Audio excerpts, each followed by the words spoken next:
Hello everybody, welcome to my channel. ఈరోజు ఈ వీడియోలో జీరా ఆలూ ఫ్రై చేయడం చూపిస్తున్నాను. దీనికోసం ఫస్ట్ ఆలూని ఇలా పీల్ చేసుకొని ఉంచుకోండి. ఇది రైస్లో కానీ చపాతీలోకి కానీ చాలా బాగుంటుంది. ఇలా ఆలూని పీల్ చేసుకొని చిన్న చిన్న పీసెస్లో కట్ చేసుకుందాము.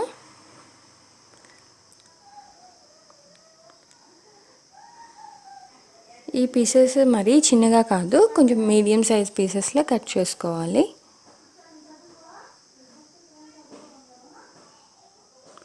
దీనిలో యూజ్ చేసే ఇంగ్రీడియంట్స్ కూడా చాలా తక్కువగానే ఉంటాయి. చాలా సింపుల్ రెసిపీ.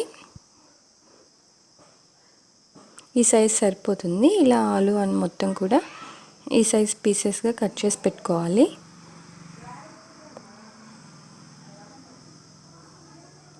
ఓకే, ఇప్పుడు కంప్లీట్గా ఆలు పీసెస్ అన్నీ రెడీ అయిపోయాయి. అలానే 2 ఆనియన్స్ తీసుకొని వాటిని కూడా స్లైస్ చేసి పెట్టుకోండి. ఇప్పుడు ఒక స్టవ్ మీద ప్యాన్ పెట్టుకొని 2 స్పూన్స్ జీలకర్ర, 1 స్పూన్ ఆవాలు వేసి డ్రై రోస్ట్ చేసుకుందాము. ఇవి రోస్ట్ అయిపోవాలి. మంచి స్మెల్ వస్తున్నప్పుడు స్టవ్ ఆఫ్ చేసి ఒక చిన్న మిక్సీ జార్లో తీసుకొని పౌడర్ చేసి పెట్టుకోండి. అదే ప్యాన్లో కొంచెం ఆయిల్ యాడ్ చేసి ఇందాక కట్ చేసుకున్న ఆలూ పీసెస్ని కూడా యాడ్ చేసుకోవాలి.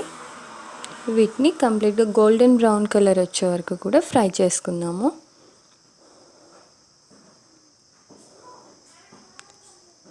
ఇవి కంప్లీట్గా బ్రౌన్ కలర్ వచ్చాయి. వీటిని ఒక ప్లేట్లో తీసుకొని సేమ్ ప్యాన్లో కొంచెం ఆయిల్ తీసేసి ఆనియన్స్ కూడా వేసి అవి కూడా బ్రౌన్ కలర్ వచ్చే వరకు ఫ్రై చేసుకోండి.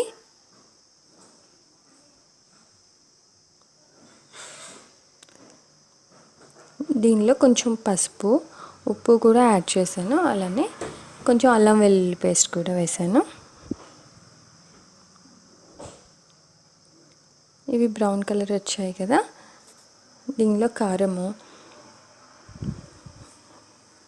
జీలకర్ర మసాలా పౌడర్ కూడా వేసుకోవాలి.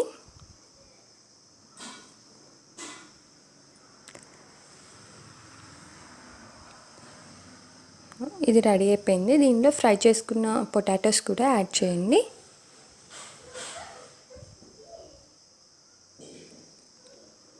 ఇప్పుడు ఈ మసాలా మొత్తం కూడా ఆలూకి పట్టేలా మంచిగా కలుపుకోండి.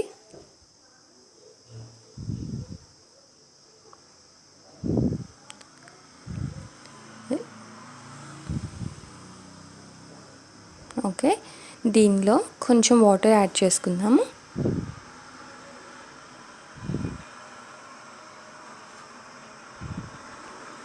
ఒకసారి కలిపి ఒక 1 మినిట్ అలా మూత పెట్టి మగ్గనివ్వండి.